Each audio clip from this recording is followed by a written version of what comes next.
एक हरिलाल नामक व्यक्ति अपनी पत्नी सुमन के साथ रहता था। हरिलाल के पास धन की कोई कमी नहीं थी, जिसके कारण उसे कोई भी काम करने में कोई रुचि नहीं रहती थी। वह बहुत ही आलसी और कामचोर हो गया था और वह बहुत कंजूस भी था। उसके पास कितना धन है और उसने वह धन कहाँ रखा है, उसके अलावा किसी को भी नहीं पता था। यहाँ तक कि वह अपनी पत्नी को भी नहीं बताता था। लेकिन हरिलाल की आस्था ईश्वर में बहुत थी और वह रोज मंदिर जाना नहीं भूलता था। अरे सुनते हो, जरा लाला जी की दुकान से जाकर राशन का सामान ले आओ। कितने दिनों से कह रही हूँ, घर में खाना पकाने के लिए अब कुछ भी नहीं बचा है। ठीक है, जाता हूँ। जरा कुछ पैसे तो दे दो मुझे सामान लाने के लिए। कुछ काम धंधा करते हो जो घर में पैसे आएंगे? सारा दिन घर में पड़े रहते हो। इतना आलस ठीक नहीं है। धीरे धीरे करके घर का सारा सामान जा रहा है। ये लो, मेरे पास तो ये सोने की अंगूठी ही बची है। इसे बेचकर घर का सामान ले आओ, शायद कुछ दिन और कट जाएंगे। जब देखो कोसती रहती है मुझे। मुझे भला काम करने की क्या जरूरत? हमारे पास इतना सब तो पहले से ही है। ला, अब ज्यादा ताने मत मार मुझे। पता नहीं किस दिन पीछा छूटेगा मेरा तुझसे। हाय, मेरे तो नसीब ही फूटे थे।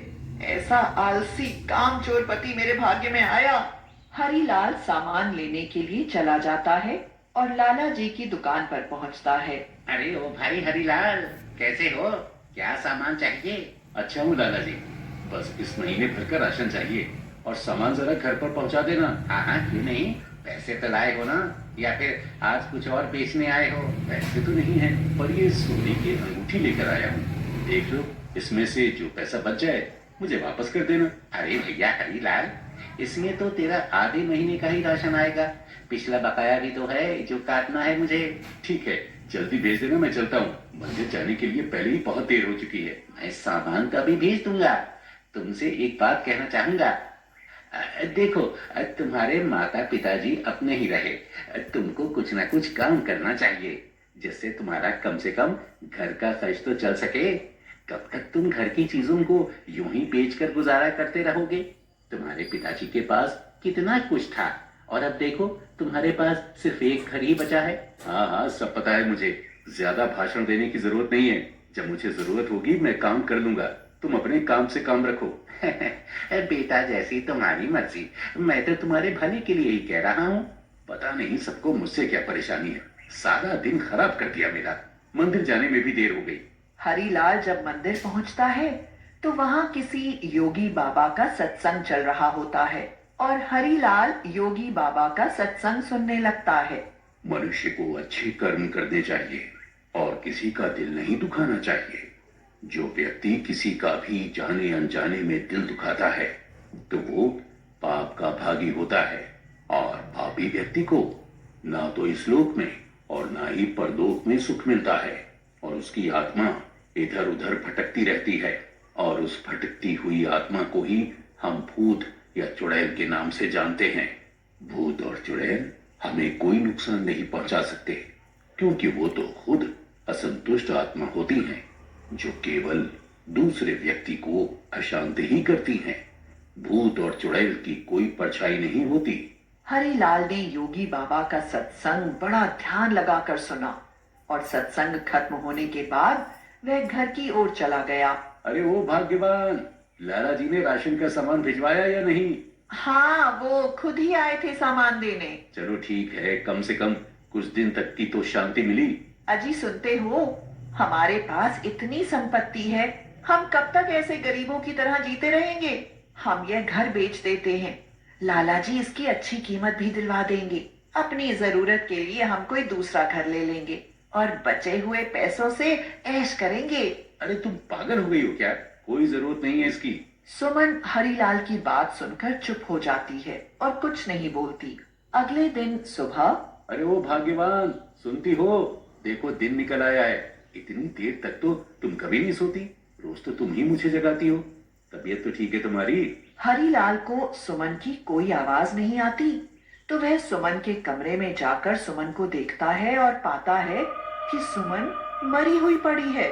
ये क्या हो गया? मेरी सुमन मुझे छोड़कर नहीं जा सकती। हरीलाल रो रो कर अपना बुरा हाल कर लेता है। हरीलाल के रोने की आवाज सुनकर लाला जी हरीलाल के घर आते हैं और सुमन को गांव के पास में दफना देते हैं। हरीलाल अचानक हुई घटना से बहुत दुखी होता है। एक रात जब वह सो रहा होता है, तब अचानक उसके घर में जोर जोर से भयानक आवाजें आने लगती हैं। हरीलाल की जैसे ही नींद खुलती है तो उसके सामने एक चुड़ैल खड़ी होती है। हरीलाल बेहद डर जाता है और जोर जोर से चिल्लाने लगता है। अरे बचाओ, बचाओ, बचाओ, कोई मुझे बचाओ। कौन हो तुम यहाँ क्या करने आई हो? क्या तुम मुझे मारने आई हो? अरे मैंने क्या बिगाड़ा है तुम्हारा?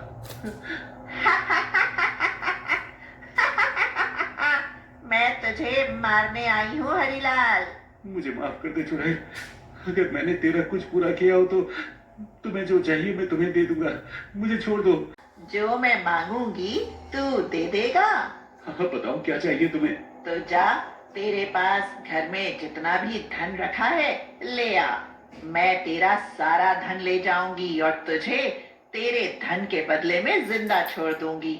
हाँ रुको, मैं भी देता हूँ। हरीलाल ने अपने घर के खुफिया दरवाजे से चुड़ैल को बहुत सारे गहने दे दिए और चुड़ैल सारे गहने लेकर चली गई। हरीलाल को गहने जाने का कोई दुख नहीं था। उसे तो अपनी जान के बचने की बहुत खुशी थी। अगली रात फिर से वही आवाजें आने लगी। हरीलाल की आंख खुली तो उसने देखा फिर से वही चुड़ैल उसके सामने खड़ी है। देखो, मेरे पास जो कुछ भी था मैंने तुम्हें दे दिया है। अब क्या चाहिए तुम्हें मुझसे? नहीं, तूने मुझे सारा धन नहीं दिया। अभी तो तेरे पास बहुत धन है। ठीक है, मेरे पास अब बस ये सोने के बर्तन और कुछ सोने के सिक्के ही बचे हैं। ये भी ले जाओ, पर मुझे छोड़ दो। ठीक है, ला दे। और चुड़ैल सारा सामान भरकर चली जाती है। हरीलाल की तो हालत बहुत ही खराब थी। उसको समझ नहीं आ रहा था कि वह क्या करे। एक तो उसकी पत्नी की अचानक मृत्यु का दुख और ऊपर से एक चुड़ैल का साया उसे रोज परेशान किया करता था। कैसे हो भैया? लाला जी क्या बताऊं, मेरे साथ तो कुछ भी ठीक नहीं हो रहा। हरीलाल लाला जी को चुड़ैल का पूरा किस्सा सुनाता है। ये तुम्हारे मन का वहम है, ऐसा कुछ भी नहीं है। अब तुम्हारे पास धन ही नहीं बचा है जो तुम चुड़ैल को दोगे। ये तो तुम्हारे मन का वहम है। मैं समझ सकता हूँ, तुम्हें तुम्हारी पत्नी के जाने का दुख है। सब्र करो, सब ठीक हो जाएगा। हरीलाल को लाला जी की बात ठीक नहीं लगी, क्योंकि लाला जी ने तो हरीलाल की बात को जरा भी गंभीरता से नहीं सुना। हर रात की तरह इस रात भी वही डरावनी आवाजें आने लगी। फिर वही चुड़ैल हरीलाल के सामने आकर खड़ी हो गई। हरीलाल, आज तुझे कोई नहीं बचा सकता मुझसे। अब मेरे पास कुछ भी नहीं बचा है। अब मुझे भले ही मार दो, मेरे पास कुछ भी नहीं है तुम्हें देने के लिए। अच्छा, ये घर नहीं है तेरे पास? इस घर को बेचकर मुझे धन ला कर दो। नहीं नहीं, अब मैं तुम्हें कुछ नहीं दूंगा। अब चाहे तो मुझे मार दो। अच्छा, तो अब तू मरने के लिए तैयार हो जा।